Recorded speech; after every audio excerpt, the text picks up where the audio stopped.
The vibes are at an all-time high in the college town of Tempe here in the Valley. Arizona State and Sun Devil Nation celebrating a signature win in the Kenny Dillingham era. The defending Big 12 champs took number 7 Texas Tech to the final ticks. The Sun Devils survive a Hail Mary attempt and hand the Red Raiders their first loss of the season in front of a sold-out crowd. A lot of those fans storming the field and celebrating with the Devils after the upset win.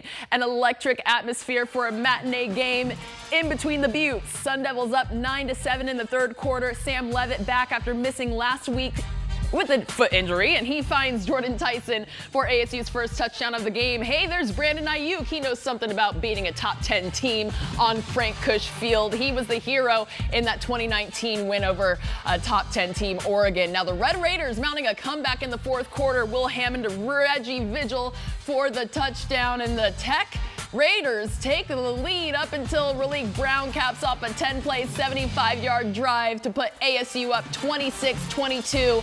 Last chance for Tech. Hammond's Hail Mary is up. He's running, he's scrambling, and the fans are holding their breath. The pass bounces off hands and helmets, and down go the goalposts. The Sun Devils survive, improving to 5-2 on the season with a 26-22 win over Texas Tech, improving to 3-1 in conference play. Anytime you can have a win like this, it can definitely put you in the right direction, but the key is it doesn't make you complacent. You know, the reason we could win this game is because we lost the game prior. We don't win this game if we beat Utah. We don't win this game if we have close versus Utah. We only won this game because we were so embarrassed that our guys had a different level of intensity and focus, and we found it. And now the challenge is, through the praise, can we continue to have it? And so I would say it's a positive, but it can also be a negative if we don't use it to continue to drive us.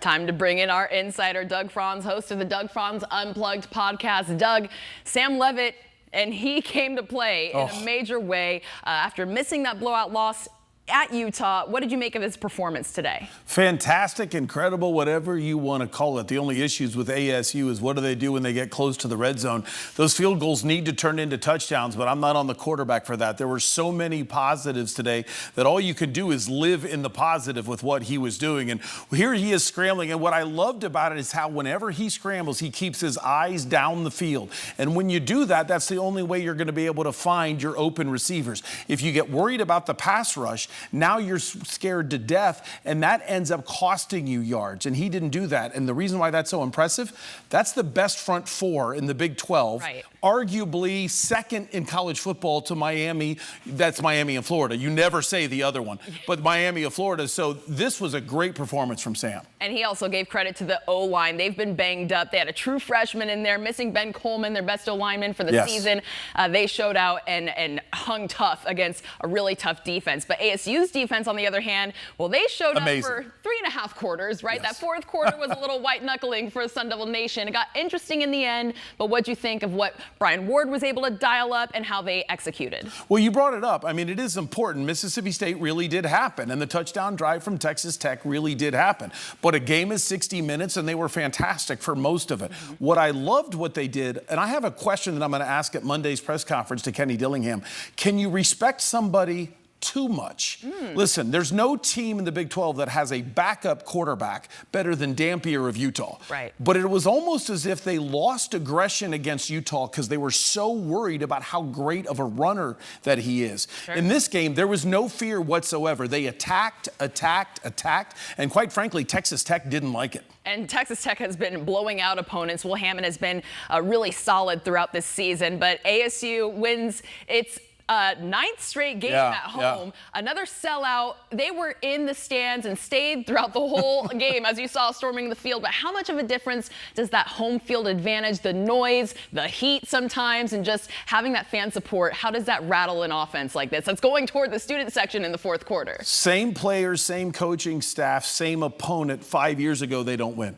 The crowd now and the way they buy in, and they deserve 2 amazing shout outs because the last home game came after that bad flooding, right, and they still stuck through it, came in, and then I've been here almost 20 years. I've never seen a fan base for ASU witness a beatdown like Utah put on them and still show up and still be loud. They didn't give up. They didn't. The ASU student section is a factor right now, and really the whole fan base. When you come to Sun Devil Stadium, it's not enjoyable if you're an opposing team. You know, they say, abandon all hope, ye who enter here. The Sun Devils are on top in this one. Doug, they deserve it. Thank you. Yes, absolutely. Now ASU heads to Houston to take on the Cougars. Another one-loss team. Another one-loss team. They face a lot of them this season.